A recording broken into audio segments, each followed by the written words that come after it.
When Lieutenant Edward Godfrey heard that reinforcements were arriving on the morning of June 27, 1876, he couldn't have been more overjoyed. 2 days earlier, the 7th Cavalry had engaged Sitting Bull's village on the banks of the Little Bighorn, expecting to rout the Native Americans without any trouble. Instead, they walked into the hardest fight of their lives.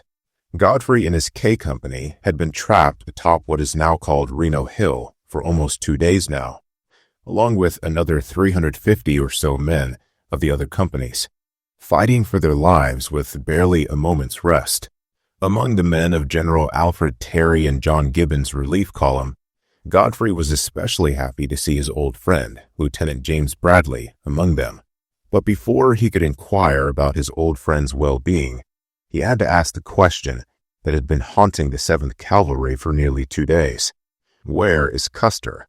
The lieutenant's face dropped and his voice became low and serious as he explained what they'd found. 197 bodies on a hill a few miles to the north.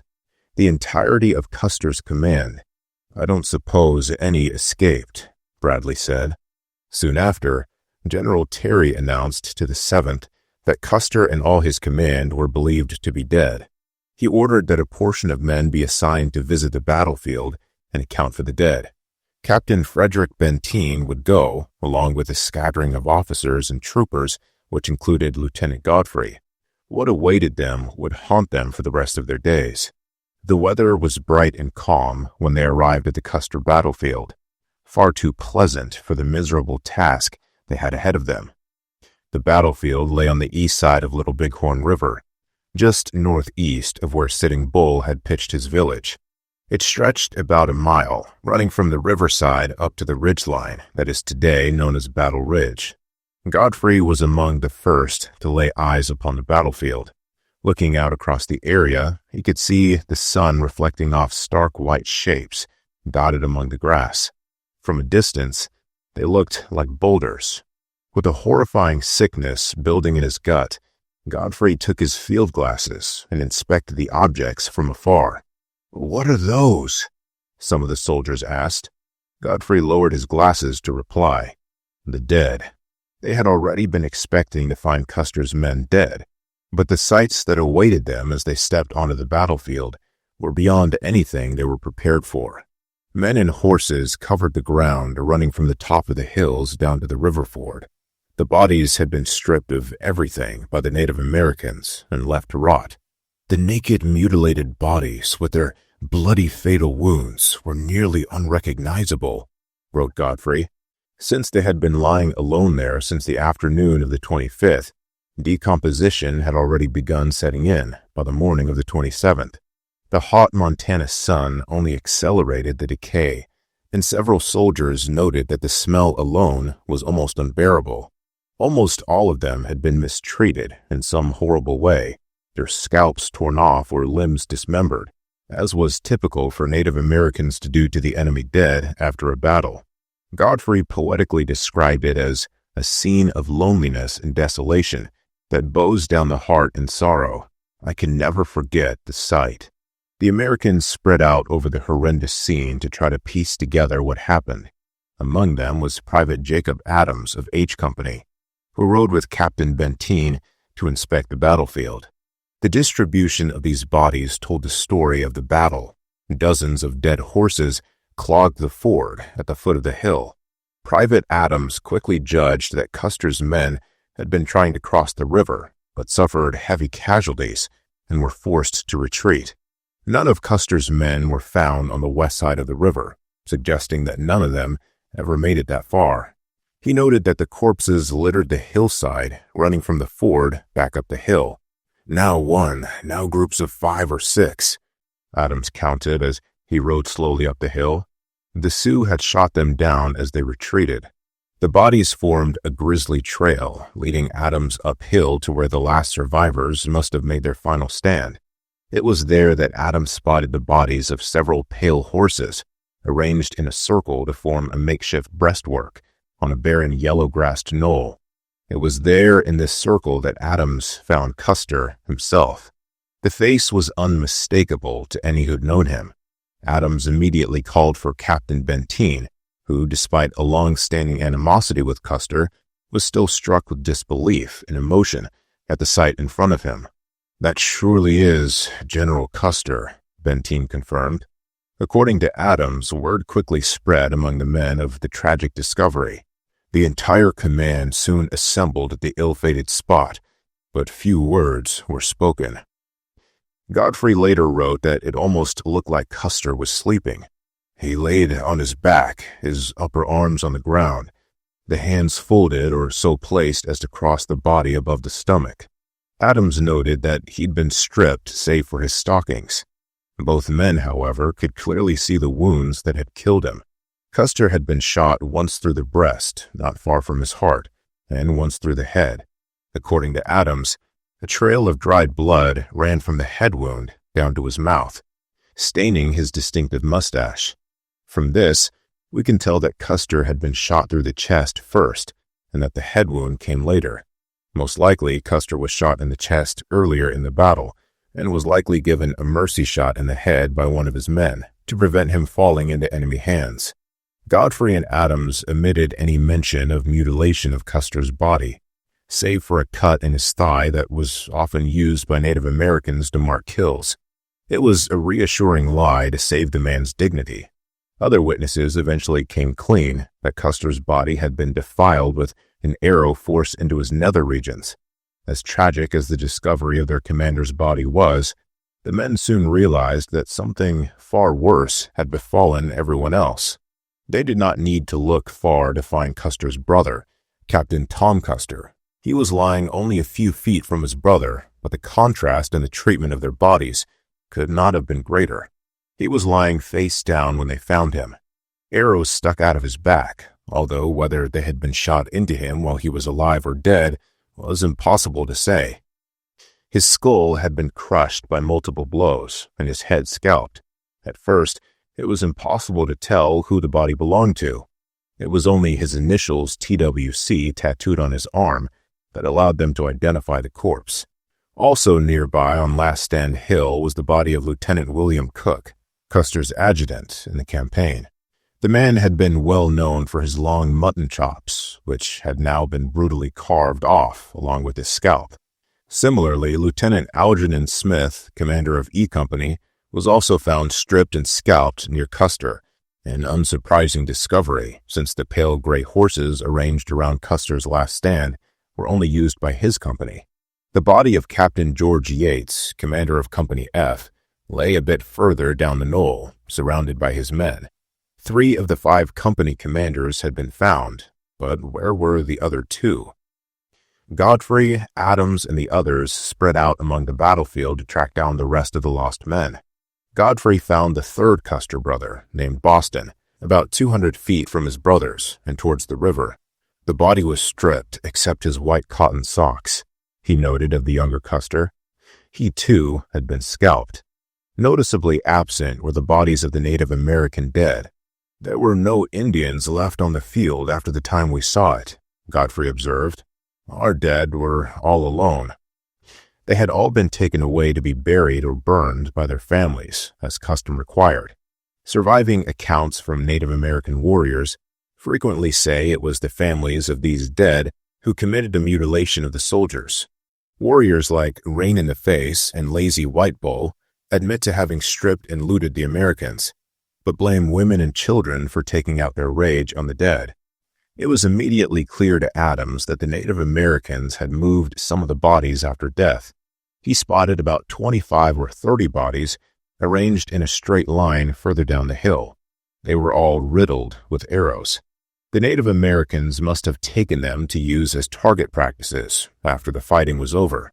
Aside from Custer, Adams himself found only one unmutilated body. The identity of this soldier is not confirmed, but Adams understood that the man had befriended some of the Lakota while they were held as prisoners in Fort Abraham Lincoln in the past, particularly Rain in the Face. I believe Rain in the Face came upon the battlefield and forbade the Indians from molesting this body, Adams concluded. Someone must have gone out of their way to spare him specifically out of all of the men of Custer's 5 companies. Adams was also responsible for one of the most shocking discoveries of the battlefield that day. As he moved among the dead, he noticed movement and heard the faint whining of an animal. Sure enough, a lone brown horse was sitting among the dead. He had clearly been shot multiple times. Adams and 2 other troopers rushed over, fully expecting to have to put the poor beast out of his misery, but were shocked to find the horse was capable of standing. The animal was quickly identified as Comanche, the personal horse of I Company's commander, the Irishman Captain Miles Keogh. Comanche was the only living thing found on Custer's battlefield, although several other lost horses were later found, wandering around farther from the battlefield. As Godfrey soon discovered, Comanche's master had not been so fortunate. Godfrey had followed the ridgeline to the east, where a scattering of bodies from Keogh's I Company and Tom Custer's C Company awaited him. Godfrey believed that the men had been cut down while trying to reunite with Custer. He found Captain Keogh lying among the enlisted men. He had several bullet wounds, including one through the knee, which aligned with a bullet wound on Comanche's flank. It appeared that the captain had been shot off the horse while riding across the ridge. Godfrey noted that Keogh had been stripped of everything except his socks and a Catholic medal around his neck that Keogh had earned during his time in the Vatican Guard in Italy. Further east again of Keogh's men was another hill with a high concentration of bodies. The men could tell that there had in fact been 2 last stands. It was here that they found Custer's brother-in-law, Lieutenant James Calhoun, confirming the fate of the last of Custer's missing company commanders. From the trail of men running from the hill down to the river, it was clear that Calhoun's men had been attacking a little to the south of Custer and had been forced to retreat at about the same time. Godfrey believed that Calhoun and his men had been trying to rejoin Custer when they were surrounded and cut down. Sergeant Miles Moylan saw the devastation left on Calhoun Hill firsthand. The face was not disfigured, nor were his limbs mutilated, he later wrote to Calhoun's widow, but like all the bodies I saw, except for General Custer, he was scalped. With the discovery of the dead upon and beneath Calhoun Hill, the miserable fates of most of Custer's men were confirmed. However, there were still horrors yet to be found that rivaled anything found on the Custer battlefield. Reno's failed attack had claimed around 30 lives before Custer even engaged the enemy, and they had been treated just as savagely as the others. After some time on the Custer battlefield, Adams joined the men searching to the south of Sitting Bull's village for Reno's dead. All had been horribly mistreated in some way. Private Jim Turley of M Company, who had been killed as he tried to cross the river during the retreat, was found with his own hunting knife stabbed into his eye. Another fellow M Company soldier had had his leg cut off. Adams had the displeasure of finding the remains of G Company's commander, Lieutenant Donald McIntosh, in the timbers to the southeast of the village. He'd been knocked off his horse by the enemy during Reno's retreat and quickly killed. A small fire had caught in the surrounding area after the battle, which partially burned his remains before they were found. The officer with Adams at the time ordered him to gather the lieutenant's remains to be reburied up on Reno Hill, but the body was in such a wretched state that they decided it was too difficult to even try. Instead, Adams dug a hole and buried McIntosh where they found him. McIntosh was not the only body to be found with evidence of burning. Charred human remains were found throughout the camp, although it was impossible to determine who they'd belonged to. The survivors on Reno Hill had reported large fires on the night of the 25th. Only upon finding the charred bodies did they realize that those fires might have been roasting their dead comrades, if not their living ones as well. My comrade Smith, whose horse ran away with him into the Indian lines, may have been captured alive, Private Slaper recalled chillingly in his account. He shuddered to think that his friend may have been in one of those fires.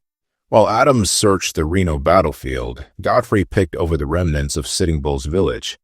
There he found the buckskin shirt of Lieutenant James Porter among the abandoned possessions. A bloody bullet hole near the heart confirmed that Porter had perished and the victors had stripped him afterwards. However, Porter's was one of 19 bodies that were never found, and whose location remains a mystery to this day. By evening on June 27th, most of the dead had been accounted for. There was great fear that the Native Americans might return, so orders were given to bury as many men as they could find, as quickly as possible. The Americans had not brought equipment to conduct a large burial. There were perhaps a half-dozen spades and shovels, as many axes, a couple of picks, and a few hatchets in the whole command, Godfrey estimated.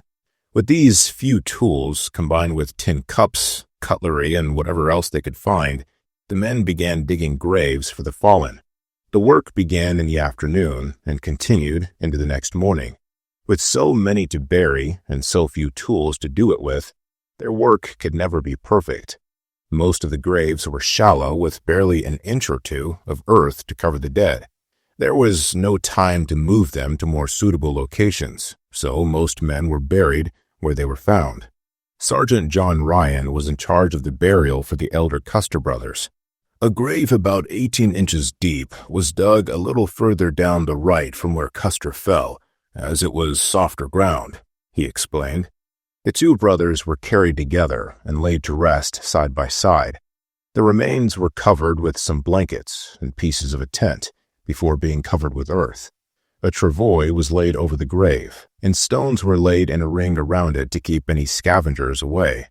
It was less than their commanding officer deserved, but the men of the 7th could only do so much, given the circumstances.